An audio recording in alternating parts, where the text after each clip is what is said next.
الحمدللہ رب العالمین والصلاة والسلام علی رسولہ الکریم اما بعد فاعوذ باللہ من الشیطان الرجیم بسم اللہ الرحمن الرحیم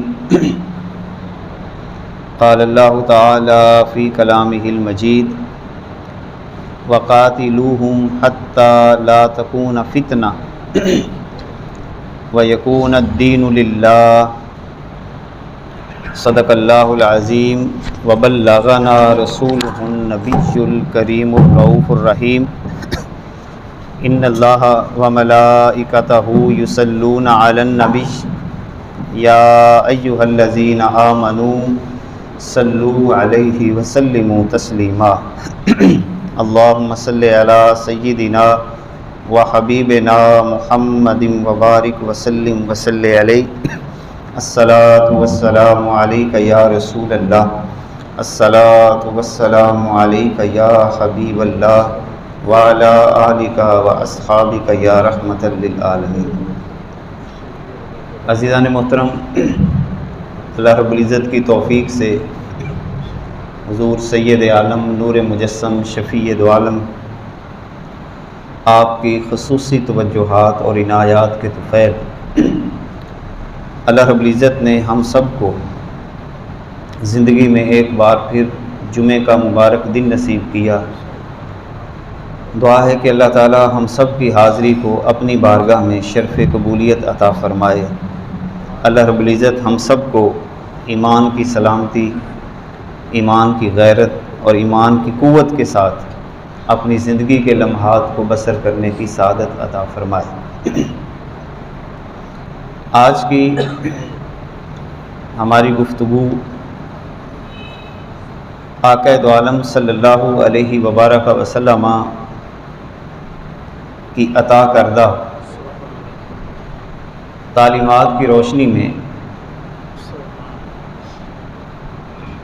دین کے غلبہ کے حوالہ سے جو حضور علیہ الصلوۃ والسلام نے ہم سب کو مشن عطا فرمایا،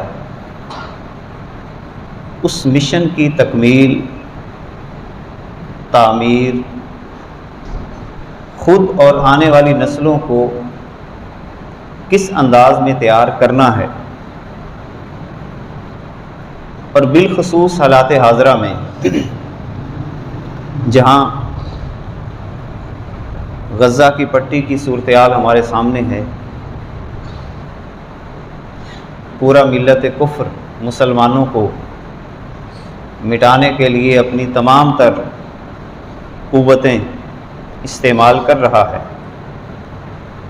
ان حالات کے اندر ہماری کیا ذمہ داری بنتی ہے، حالات کو کس نظر سے دیکھنا چاہیے، اور آنے والی نسلوں کو کس انداز کے ساتھ پیغام دیا جائے کہ وہ دین اسلام کی سربلندی کے لیے اپنا تن بھی، اپنا من بھی، اپنا مال بھی، اپنی جان بھی اللہ کی بارگاہ میں یوں پیش کر دیں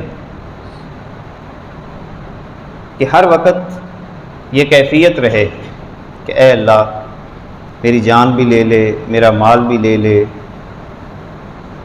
میرا سب کچھ لے لے، مگر میں تیرے دین پر قربان ہونا چاہتا ہوں۔ یہ جذبے جب تک سلامت رہے،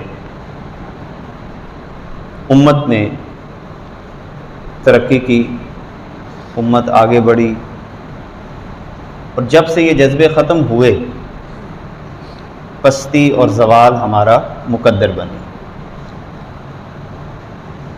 غزوہ احد کے مقام پر حضور سیدنا حضرت حنظلہ رضی اللہ تعالی عنہ، ان کی یاد آ رہی تھی۔ کیسے عجیب لوگ تھے وہ، ایمان سے بھرپور، حضور علیہ الصلوۃ والسلام کے فرامین کے سامنے اپنے سروں کو جھکانے والے، اپنی زندگیوں کی پرواہ کیے بغیر اللہ اور اس کے رسول کے حکموں کے سامنے سر تسلیم خم کرنے والے، اپنا مستقبل، دولت، شہرت اور ان چیزوں کی طرف میلان کی بجائے اپنا مستقبل اس انداز میں روشن کرتے کہ اگر ہمارا کل باقی رہے یا نہ رہے مگر اللہ اور اس کے رسول کا نام باقی رہنا چاہیے، قیامت کے دن سرخروئی ہونی چاہیے۔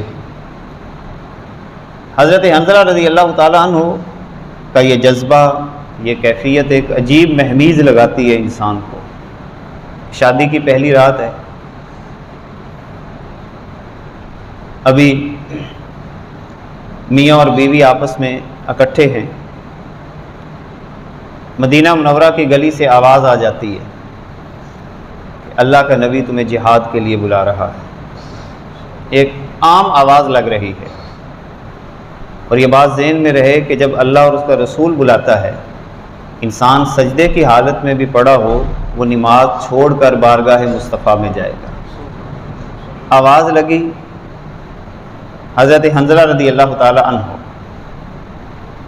اپنی والدہ سے اجازت لیتے ہیں، اپنی بیوی کو کہتے ہیں کہ اللہ کے نبی کا بلاوا آ گیا ہے۔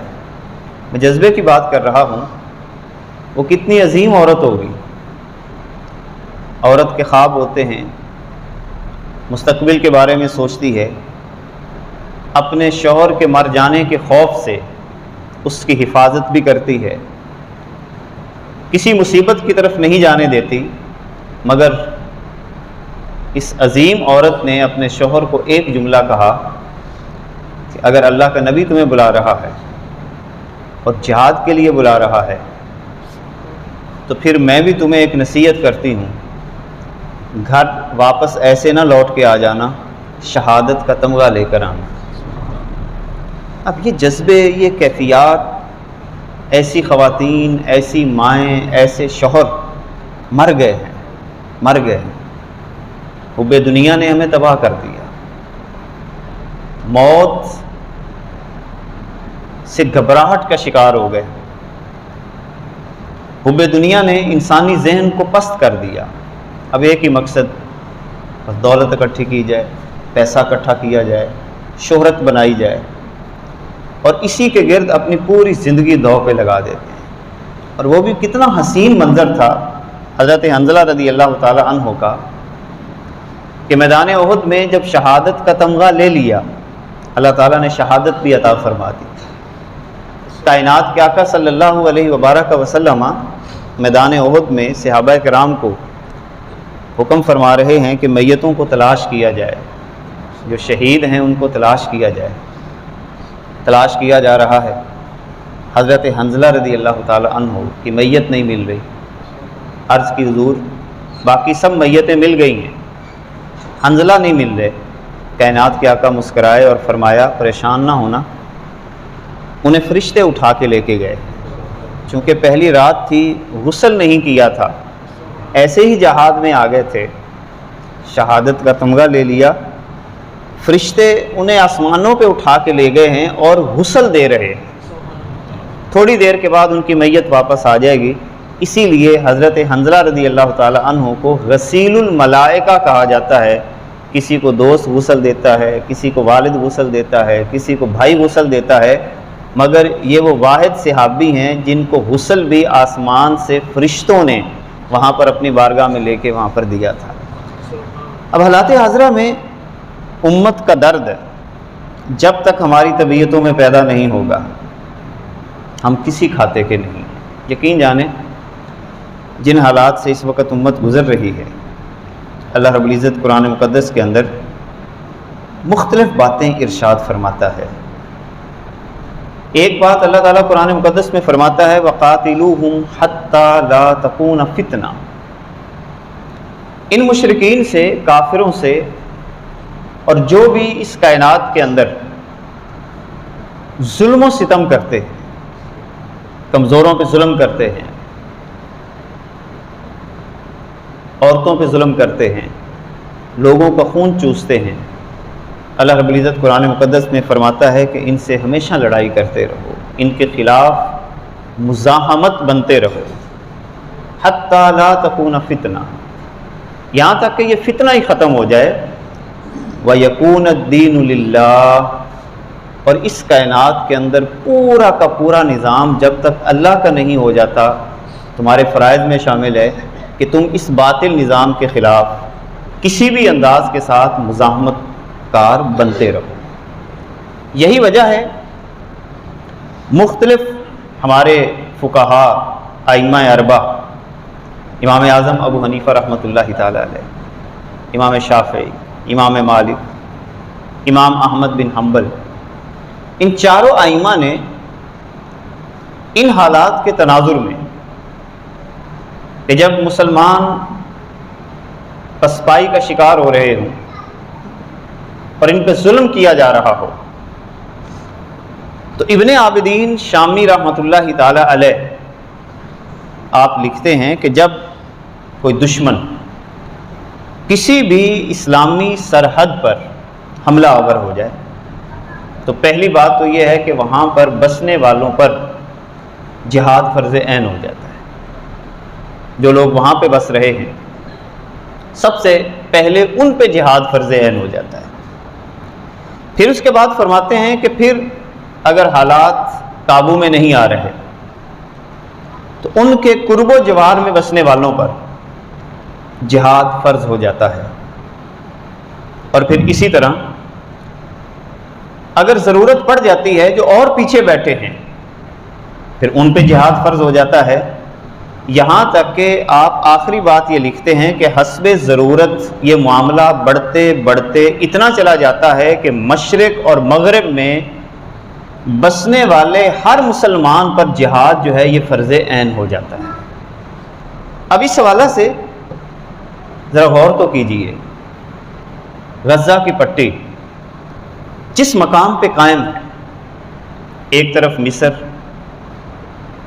ایک طرف اردن، پھر اسی طرح یمن، ایران، اور اس کے علاوہ جتنے بھی ممالک ہیں یعنی اسرائیل کے ارد گرد، وہ سارے کے سارے مسلمان بیٹھے ہوئے ہیں، سارے مسلمان،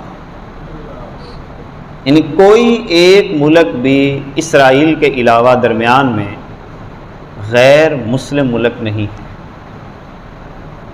کبھی غور کیا ہم کس جگہ پہ کھڑے؟ اب اس کی وجہ کیا ہے؟ وجہ یہ ہے کہ علامہ اقبال نے ایک جگہ پہ اس کی وجہ کو بیان کیا بڑے خوبصورت انداز میں۔ علامہ اقبال کہتے ہیں تم ہو آپس میں غضب ناک، وہ آپس میں رحیم، تم خطا کارو خطا بیں وہ خطا پوشو کری۔ تم کیسے جیت سکتے ہو؟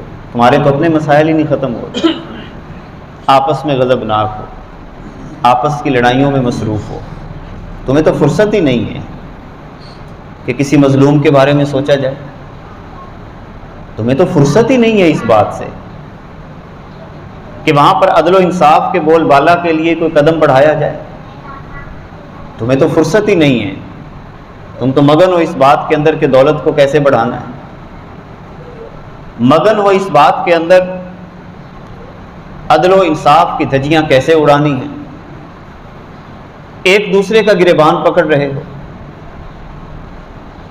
وہ کافر، یہ کافر، وہ دائرہ اسلام سے خارج، یہ دائرہ اسلام سے خارج، آپس کی لڑائیاں تمہاری ختم نہیں ہو رہی۔ میں بادشاہ، تو یہ، میں فلاں قوم سے تعلق رکھتا ہوں، تو فلاں قوم سے تعلق رکھتا ہے۔ ایک اور جگہ پہ علامہ نے یہ بات کی تھی نا، یوں تو سید بھی ہو، مرزا بھی ہو، افغان بھی ہو، یوں تو سید بھی ہو، مرزا بھی ہو، افغان بھی ہو، تم سبھی کچھ ہو، بتاؤ مسلمان بھی ہو۔ یوں تو سید بھی ہو، مرزا بھی ہو، افغان بھی ہو، تم سبھی کچھ ہو، بتاؤ مسلمان بھی ہو۔ تمہارا تعارف کون سا ہے؟ کس جگہ پہ کھڑے ہو؟ اسی لیے کائنات کے آقا صلی اللہ علیہ وبارک وسلم نے ایک اصول ہمیں عطا فرما دیا۔ حضور بیٹھے ہوئے ہیں، کائنات کے آقا نے صحابہ کو ارشاد فرمایا ہے، میرے صحابہ تمہیں پتہ ہے ایک وقت ایسا آئے گا کہ سارے کے سارے کفار مل کر مسلمانوں کو یوں کھانا شروع کر دیں گے کہ جیسے ایک پلیٹ کے اوپر لوگ کھانے کے لیے اکٹھے ہوتے ہیں. ہر بندہ بوٹی نوچے گا، ہر بندہ اپنا حصہ لے گا. صحابہ بڑے حیران ہو گئے. عرض کی حضور وہ حیران کس بات پہ ہوئے؟ ذرا غور کیجئے گا. یا رسول اللہ ہم 313 نہ ہمارے پاس کوئی تلواریں ہیں، ٹوٹی ہوئی تلواریں ہیں، نہ کوئی گھوڑے، نہ کوئی کھانے پینے کا سامان، اور ہمارے مقابلے میں 1000 کا لشکر بھی آ گیا تو ہم نے انہیں بھاگنے پہ مجبور کر دیا. اور وہ اس بات پہ بھی حیران ہو رہے تھے کہ جس کی منظر کشی قرآن مقدس نے احد کے مقام پر کی تھی. وقتی طور پر مسلمانوں کو شکست ہوئی احد کے میدان کے اندر.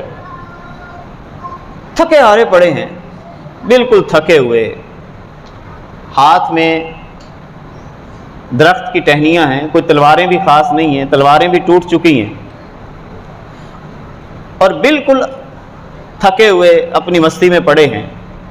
ابھی اگر ان کو کوئی پکڑ کے ادھر سے اٹھا کر ادھر رکھ دے تو ان کے اندر کوئی جیسے جان ہی نہیں ہے. مشرکین نے آگے جا کر ایک منصوبہ بنایا کہ آج مسلمان ہمارے شکنجے میں آ گئے ہیں تو کیوں نہ ان کو ویسے ہی ختم کر دیا جائے. مگر ایک کام انہوں نے یہ کیا کہ ایک جاسوس کو بھیجا تاکہ مسلمانوں کے ذہنی لیول کو چیک کیا جائے کہ یہ کرتے کیا ہے. جاسوس گیا، مسلمان تھکے ہوئے پڑے ہیں، اور اس نے جا کر مسلمانوں کو یہ کہا کہ دیکھو کفار پھر تیاری کر کے آ رہے ہیں. نفسیات چیک کرنے کے لیے یہ بات کی. کفار پھر تیاری کر کے آ رہے ہیں. اب جو تم بچ گئے ہو اب سارا کا سارا تمہارا ستیہ ناش کر دیں گے. یقین جانے قرآن مقدس نے اس منظر کو بیان کیا.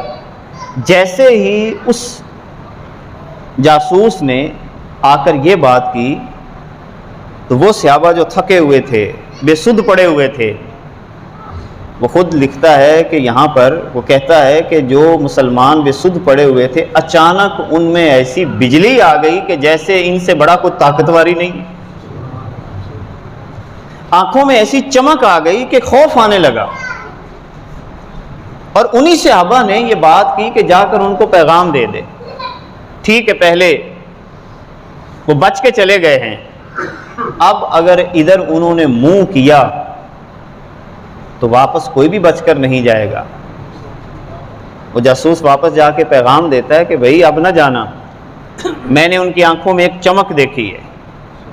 صحابہ کرام اس بات پہ اظہار کر رہے تھے کہ یا رسول اللہ صلی اللہ علیہ وسلم ایسا کیسے ہو سکتا ہے، اور باقاعدہ سوال کیا حضور کیا اس وقت جب مسلمانوں پر کفار امڑ آئیں گے تو ہماری تعداد اس سے بھی تھوڑی ہو جائے گی؟ کائنات کے آقا صلی اللہ علیہ وسلم نے فرمایا دیکھو میرے صحابہ ایسا نہیں ہے، بل انتم یومئذ کثیر، تعداد تمہاری بہت ہوگی، بہت تعداد ہوگی. اب ذرا غور کیجئے، اسرائیل کتنا ہے؟ کیا ہمارے پاکستان جتنا بھی نہیں. اس کے مقابلے میں پاکستان ہے، افغانستان ہے، سعودی عربیہ کا رقبہ کتنا ہے. پھر اس کے ساتھ آپ دیکھیں شام کا علاقہ ہے، اردن کا علاقہ ہے، مصر کا علاقہ ہے، پھر ساتھ ایران آ گیا. جتنے بھی اسلامی ممالک ہیں ساروں کے گھیرے میں بیٹھا ہوا ہے، مگر مجال ہے کہ کوئی آگے بڑھے. کائنات کے آقا نے فرمایا نہیں، اس وقت تمہاری تعداد تو بہت زیادہ ہوگی، مگر فرمایا لکنکم غثاء کغثاء السیل، مگر تمہاری حالت یہ ہوگی جیسے پانی پر بننے والی جاگ، حالت تمہاری جاگ جیسی ہوگی. اور ساتھ ہی کائنات کے آقا نے فرمایا کہ اللہ تعالیٰ جو ہے تمہارے دشمن پر تمہارا روب ہی ختم کر دے گا، کوئی روب نہیں ہوگا. تمہیں دشمن یہاں سے اٹھائے وہاں کر دے، ادھر سے اٹھائے ادھر کر دے، معیشت ان کے ہاتھ میں، سیاست ان کے ہاتھ میں. ہم بڑے بڑے مطالبے کرتے ہیں اپنے نمائندگان سے سڑک بنا دو، فلاں کر دو، یہ کر دو، کبھی ووٹ مانگنے کے لیے ہیں تو جہاد کا بھی مطالبہ کرو نا، جہاد کا بھی مطالبہ کرو۔ ہم اس لیے ووٹ دیں گے کہ پارلیمنٹ کے اندر یہ قرارداد پیش کر دی جائے، آئندہ کے بعد کسی بھی اسلامی ملک پر کوئی بھی کافر ظلم کرے گا تو ہمیں سڑکوں کی ضرورت نہیں، ہمیں وہاں پر اونچے اونچے پلازوں کی ضرورت نہیں ہے۔ پاکستان کی ذمہ داری ہوگی کہ سب سے پہلے اپنی فوج کو وہاں پہ بھیجیں۔ جب تک یہ بات ہماری طبیعتوں میں پیدا نہیں ہوگی، ہم اسی طرح ذلت اور پستی کا شکار رہیں گے۔ کائنات کے آقا نے فرمایا تم جھاگ کی مانند ہو جاؤ گے، کوئی روب نہیں ہوگا۔ صحابہ کرام پھر حیران ہو گئے، عرض کی حضور اتنی بڑی کمزوری، اتنی بڑی کمزوری؟ وہ سارے منظر دیکھ رہے تھے، اور پھر بعد میں بھی تاریخ نے دیکھا نا کہ وہ عمر ہٹے پرانے لباس میں ایک بادشاہ سے ملنے جا رہا ہے۔ خادم نے عرض کی حضور وہ اتنا بڑا بادشاہ آپ سے ملنے کے لیے آ رہا ہے، آپ ذرا لباس ہی بدل لیں۔ تو حضرت عمر رضی اللہ تعالیٰ عنہ نے فرمایا ہماری پہچان لباس کی وجہ سے نہیں ہے، ہماری پہچان ہمارے ایمان کی وجہ سے ہے۔ عمر جس راستے سے گزرتا شیطان راستہ چھوڑ دیتا۔ سیدنا علی المرتضیٰ رضی اللہ تعالیٰ عنہ کی تلوار جب چلتی خود راستہ بناتی چلی جاتی۔ مرحب کا مقابلہ کس نے کیا؟ خیبر کا قلعہ یہودیوں کا دروازے کو کس نے اکھاڑا؟ جب میں خیبر پہ گیا، غزوہ خیبر کے مقام پر قلعہ خیبر کو دیکھا تو واقعتاً عجیب صورتحال ہے۔ وہ قلعہ ایسے تعمیر ہوا تھا یہودیوں کا کہ اس کو فتح کرنا واقعتاً مشکل ہے۔ ہم نے اوپر چڑھ کے سارا ماحول دیکھا کہ یہاں پر کیسے فوجیں آ سکتی تھیں۔ تیر انداز ان کے اوپر کھڑے ہیں، تے در تے دیواریں قائم ہوئی ہیں، پیچھے انہوں نے بستیاں بنائی ہوئی ہیں، قلعہ درمیان میں ہے۔ اس وقت سیدنا علی المرتضیٰ رضی اللہ تعالیٰ عنہ کا وہ جملہ مجھے یاد ہے اور میں نے اس پہ لکھا بھی۔ جب مرحب سامنے آیا تو اس نے اپنے انداز کے ساتھ ایک جملہ بولا کہ میں تو بچوں کو یتیم کر دیتا ہوں، عورتوں کو بیوہ کر دیتا ہوں۔ اپنا روب دکھایا اور اپنا نام بتایا کہ میرا نام یہ ہے، میرا نام یہ ہے۔ تو حضرت علی المرتضیٰ رضی اللہ تعالی عنہ نے بھی، جن کی کیفیت کیا ہے کہ بالکل ایک دن پہلے آشوب چشم بھی ہے، آنکھوں کو درد بھی ہے، اور پھر کائنات کے آقا صلی اللہ علیہ وسلم جن کے بارے میں یہ بھی فرما رہے ہیں کہ میں کل تلوار اس کے ہاتھ میں دوں گا جس کے ہاتھوں یہ فتح ہو جائے گا۔ حضرت علی رضی اللہ تعالیٰ عنہ کو بلایا گیا، حضور آنکھیں خراب ہیں، فرمایا کوئی بات نہیں، لعاب دہن لگایا، آنکھیں ٹھیک ہو گئیں۔ جب مرحب کے سامنے سیدنا علی المرتضیٰ رضی اللہ تعالیٰ عنہ کھڑے ہوئے تو جب اس نے ساری باتیں کر دیں تو آپ نے ایک ہی جملہ بولا، یاد رکھ میری ماں نے بھی میرا نام حیدر رکھا ہے۔ آج نعرے تو ہر کوئی لگا رہا ہے، کوئی کہہ رہا ہے میں ابو بکر کا ماننے والا، کوئی کہہ رہا ہے کہ میں عمر کا ماننے والا، کوئی کہہ رہا ہے کہ میں عثمان غنی کا ماننے والا، کوئی کہہ رہا ہے کہ میں علی کا ماننے والا۔ مگر علامہ اقبال نے ہمیں آئینہ دکھایا، تم ہو آپس میں غضبناک۔ ابو بکر کا ماننے والا علی کے ماننے والے سے لڑائی کر رہا ہے، علی کا ماننے والا عمر کے ماننے والے سے لڑائی کر رہا ہے۔ قرآن یہ کہتا ہے رحماء بینہم، جن کے بارے میں تم یہ نظریہ رکھتے ہو کہ وہ ایک دوسرے کو نہیں مانتے تھے، قرآن یہ کہتا ہے رحماء بینہم، وہ آپس میں بڑے رحیم تھے۔ اشداء علی الکفار، جب کفار کے سامنے آتے تو شدت اختیار کرتے تھے۔ اسی لیے حضرت علی المرتضیٰ نے کہا کہ میری ماں نے بھی میرا نام حیدر رکھا ہے، پھر ایک ہی تلوار کے ساتھ مرحب کے 2 ٹکڑے کر دیے۔ تم ہو آپس میں غضبناک، وہ آپس میں رحیم۔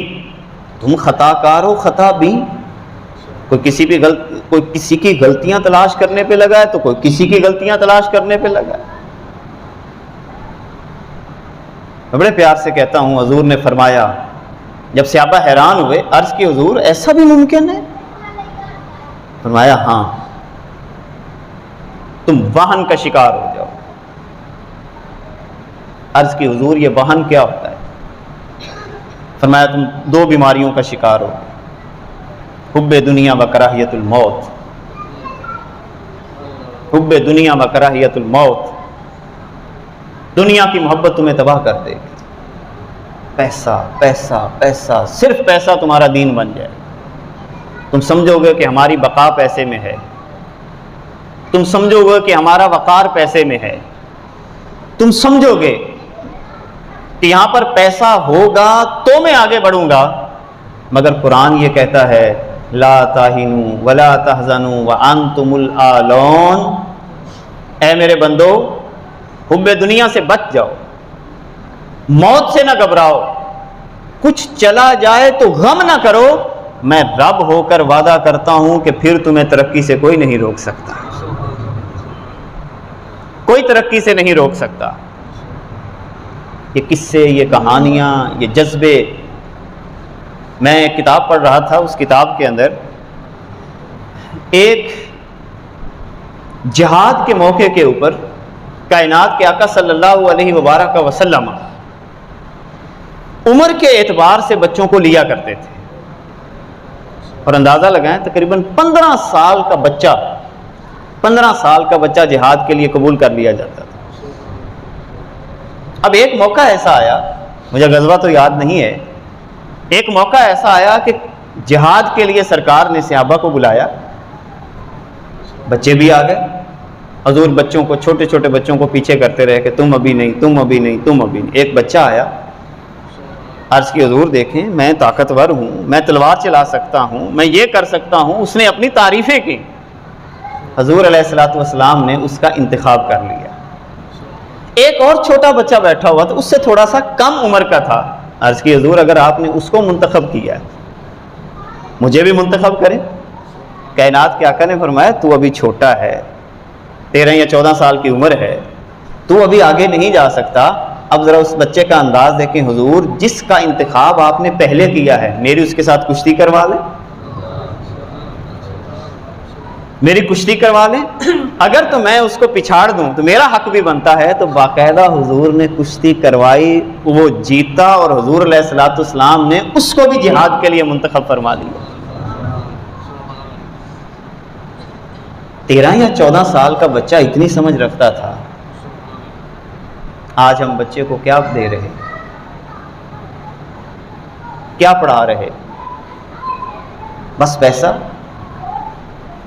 بس پیسہ، صرف پیسہ ہی رہ گیا سارا کچھ۔ کہاں لے کر جانا ہے؟ قبر میں لے کے جانا ہے۔ جب مریں گے کتنی ایکڑ زمین ساتھ آپ کے دفن ہوگی؟ حج کے موقع پہ بڑا ایک خوبصورت انداز، اگرچہ سہولتیں اپنی جگہ پہ، مگر حج کے موقع پر یقین جانیں جو خیموں میں وہ لیٹنے کے لیے جگہ دی جاتی ہے وہ اتنی ہی ہوتی ہے کہ جتنی قبر کی جگہ ہوتی ہے۔ اس وقت بندے کو اوقات یاد آتی ہے کہ کفن بھی پہننا ہوتا ہے، جو سفید کپڑے بھی پہننے ہوتے ہیں، اور پھر ذہن میں ایک بات آتی ہے، اوفو ایک دن ایسا ہوگا بے یارو مددگار، والد، والدہ، بہن، بھائی، دوست، احباب مجھے بھی اسی طرح قبر کے اندر لٹا دیں گے۔ اللہ رب العزت قرآن مقدس کے اندر ارشاد فرماتا ہے، دیکھو میں تمہیں حکم دے رہا ہوں،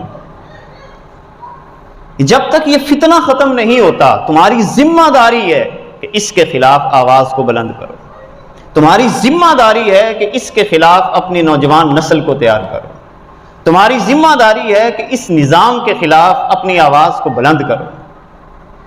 آواز بلند کر سکتے ہو تو کرو، موت اور زندگی اللہ کے اختیار میں ہے، آج بھی مرنا، کل بھی مرنا، مگر مرے تو بندہ شان سے مرے، جیے تو بندہ شان سے جیے، سر اٹھا کے جیے، اپنے وقار کے ساتھ جیے، گیدڑ کی زندگی 100 سالہ بھی ہو جائے گیدڑ ہی رہتا ہے، بالآخر موت اس کو بھی آ جانی ہے، مگر شیر کی زندگی شیر کی زندگی ہوتی ہے، وہ مر کر بھی زندہ۔ اللہ رب العزت کیا قرآن مقدس میں ارشاد نہیں فرماتا؟ دنیا دار، میں صرف مفہوم بیان کر رہا ہوں، دنیا دار جی کر بھی مردہ، اور اللہ والا مر کر بھی زندہ۔ اللہ کے ہاں زندگی اور موت یہ سانسوں کے چلنے کا نام تھوڑی ہے۔ اس لیے اللہ تعالیٰ قرآن مقدس کے اندر ایک اور مقام پہ ارشاد فرماتا ہے، اور تمہیں کیا ہو گیا ہے، تمہیں کیا ہو گیا ہے، تم اپنی طبیعتوں کے اندر ما لکم لا تقاتلون فی سبیل اللہ، تمہیں کیا ہو گیا ہے، اللہ کے راستے میں کیوں نہیں نکلتے، اللہ کے راستے میں نکلنے کا جذبہ کیوں نہیں بناتے،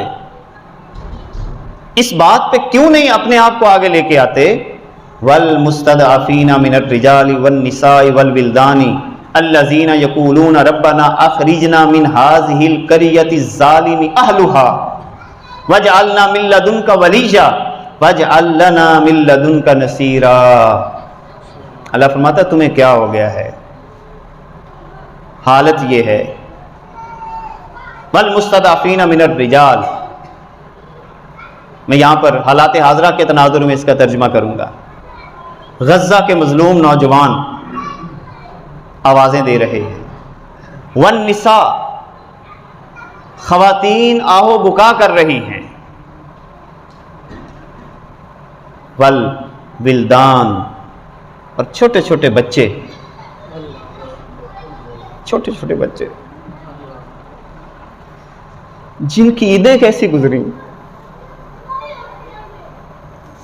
جن کے شب و روز کیسے گزرتے ہیں، اور وہ دعائیں کرتے ہیں، ربنا، اے ہمارے رب، اخرجنا من هذه القرية الظالم اهلها، اے اللہ اس ظالم بستی سے ہمیں کب نکالے گا، اس ظالموں سے کب ہماری جان، ان ظالموں سے کب جان چھوٹے گی، اے اللہ تو بنا دے ہمارے لیے کوئی حمایتی بھیج دے، واجعل لنا من لدنک نصیرا، اور ہمارے لیے کوئی مددگاری بھیج دے۔ اسی لیے فرمایا کہاں پہ تم پھر رہے ہو، آواز بھی نہیں بلند کر سکتے۔ میں بڑے پیار سے کہوں گا، آپ کے پاس پارلیمنٹ کا کوئی بھی نمائندہ ہے، سڑکوں کی بات میں کرنا، اپنے معاملات کی بات میں کرنا، آئندہ سے ایک مشن بنائیں، یقین جانیں جب تک ہم یہ آوازیں بلند نہیں کریں گے، اسکولوں کی بات میں کرنا، سہولتوں کی بات میں کرنا، جب تک دین غالب نہیں آئے گا اس وقت تک نہ سہولتیں فائدہ دیں گی، نہ سڑکیں فائدہ دیں گی، نہ معیشت نے فائدہ دینا ہے۔ جب دین غالب آ جائے گا تو روکھی سوکھی کھانے والے بھی سلطنتوں کو فتح کرنا شروع کر دیتے ہیں۔ جب تک یہ آواز پارلیمنٹ میں نہیں اٹھے گی، مطالبہ ہم نہیں کریں گے، ہم ایسے جلسے کرتے رہیں، جلوس کرتے رہیں، اپنے نمائندگان سے بات کریں۔ میں اس فورم سے بات کر رہا ہوں، نمائندگان سے بات کر رہا ہوں، خدا کے لیے قیامت کے دن اللہ کی بارگاہ میں جواب نہیں دینا، لا الہ الا اللہ کی آواز کو پڑھنے والے کیا اللہ کی بارگاہ میں جواب نہیں دینا؟ دنیا کی مستی نے ہمیں برباد کیا، کائنات کے آقا نے فرمایا یاد رکھو، پھر جب تم حب دنیا کے اندر مصروف ہو جاؤ گے تو سارے کفار تمہیں ایک پلیٹ کی طرح وہاں پر ہضم کرتے چلے جائیں، اپنی اپنی بوٹی نوچیں گے، کل ہماری بھی باری ہے، یہ ذہن سے نکال دیں کہ ہمارے خلاف کوئی مہم تیار نہیں ہو رہی ہوگی، مہم کب کی تیار ہو چکی ہے۔ نوجوان نسل بیٹھی ہے، کچھ پڑھنے والے بیٹھے ہیں، خدا کے لیے دشمن کی سازش کو ہی سمجھ لیں، کم از کم سمجھ تو لیں کہ کس انداز کے ساتھ اس نے ہماری معیشت کو تباہ کیا، ہمارے نظام سیاست کو تباہ کیا، ہمارے نظام اخلاقیات کو تباہ کیا۔ اخلاقیات وہ بگڑ گئے، فحاشی اور بے حیائی کے سیلاب نے ہماری زندگیوں کو برباد کر دیا۔ کس جگہ پہ ہم اپنا تعارف یہ کروا سکتے ہیں کہ ہم مسلمان ہیں؟ کیا ابھی آپ کچہری چلے جائیں، کیا وہاں پہ آپ یہ دعویٰ کر سکتے ہیں کہ اسلامی نظام کے مطابق فیصلے ہو رہے ہیں؟ بازار میں چلے جائیں، کیا آپ دعویٰ کر سکتے ہیں کہ اسلامی نظام کے مطابق خرید و فروخت کا سارا ماحول بدل چکا ہے؟ ہم اپنا جائزہ لیں، کیا ہم کھیتی باڑیوں کے اصول، عشر، زکوٰۃ، یہ سارے معاملات اسلام کے مطابق آگے بڑھا رہے ہیں؟ ہم کہہ سکیں کہ میری زندگی کا پورا نظام اللہ کے فضل و کرم سے اسلام کے مطابق ہے۔ ہاں، ہم یہ تعارف ضرور کرواتے ہیں، میں فلاں ہوتا ہوں، میں فلاں ہوتا ہوں، میری قوم یہ، میرا تعلق اس کے ساتھ، میرا رابطہ اس کے ساتھ۔ کبھی یہ بھی کہا کہ میرا رابطہ اللہ سے، کبھی یہ بھی کہا کہ میرا رابطہ رسول اللہ صلی اللہ علیہ وسلم سے، کبھی یہ بھی کہا کہ ہاں انا مسلم۔ بدر کے موقع پہ، آخری بات، بدر کے موقع پہ جب تعارف کی بات ہوئی نا، تو سارے مشرکین نے نعرے لگانے شروع کر دیے، ہمارے بت منات، عزا ہماری وہ مدد کریں گے، اپنے اپنے بتوں کی انہوں نے بات کی۔ آگے سے صحابہ کرام کی ایک ہی آواز تھی، ہمارا اللہ اللہ کافی، اور جس کا اللہ نہ ہو اس کو آج کوئی نہیں بچا سکتا۔ جب تک یہ تعارف ہم اپنا نہیں کروائیں گے تو پھر وہی تعارف ہوں گے جو علامہ نے کہہ دیا، یوں تو سید بھی ہو، مرزا بھی ہو، افغان بھی ہو، تم سبھی کچھ ہو، بتاؤ مسلمان بھی ہو؟ خدا کے لیے، خدا کے لیے، خدا کے لیے، خدا کے لیے اپنی جو معاملات زندگی ہیں ان پہ از سر نو غور کیجیے، مدینے والے کے کام کریں، مدینے والے کے مشن کو آگے لے کر چلیں، پھر وہ اتنا کرم کرتے ہیں کہ کرم بالائے کرم ہو جاتا ہے۔ اللہ رب العزت ہم سب کو حالات حاضرہ کے تناظر میں اپنی ذہنی سطح اور اپنے بچوں کی ذہنی سطح کو آگے بڑھانے کی توفیق اور سعادت عطا فرمائے۔ وآخر دعوانا ان الحمد للہ رب العالمین۔